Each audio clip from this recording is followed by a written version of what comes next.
So I managed to get a bit of water out of that campsite there. Had to pump it by hand and clear away some of the mud off the bike. Tried to get off the brakes and off the drivetrain and the air intake, and because it was pretty packed. I mean, obviously this bike is not designed to be going through mud bogs. But it doesn't seem to have affected it too much. Got back out onto the highway and it's running fine. The weather has definitely cleared up. Sun's shining, it's into the 20s. And the road, though, is getting progressively worse the closer I get to Dawson. Basically, the end of the asphalt is in Dawson City. You either go north from there on the Dempster Highway, which is gravel, and I've met a few people that have done that or are doing that. It goes all the way up to the Arctic, up to Tuktoyaktuk.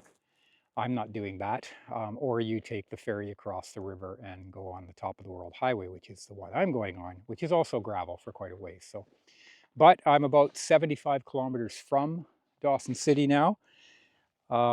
I ended up changing my plans a little bit more, and I added another night there because I had the time. And unfortunately, what I had booked, which was a tour or a kind of a individual guided tour into Fort Selkirk, which is a historic site on the river that's only accessible with an Indigenous guide. Unfortunately, I had to cancel that because she didn't get enough people sign up for it. So instead of that, I decided I'm going to push right through to Dawson, which I'm doing. Spend an extra day there because the more I read about it, the more I think I'm going to want the time there. Behind me too, if you can see that huge valley all the way across there, that's a trench, kind of a geological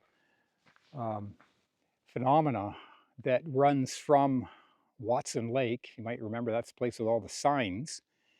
It starts there and works its way diagonally right across the territory, right across Yukon, through Dawson City, along the side of it, and continues on into Alaska a little ways.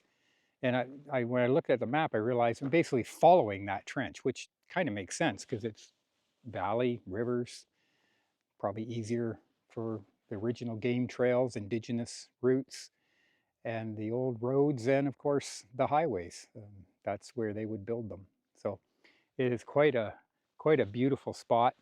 The the growth has got, the trees are definitely got a lot shorter and spindly, I would call them. I imagine you look at the coniferous across there, they're pines or spruce or something or other, but there's not much to them. So I guess that's a sign of just how far north we have got. Anyways, I'm going to show you a little bit about an interesting part of riding on the road up here. So I'll move to that.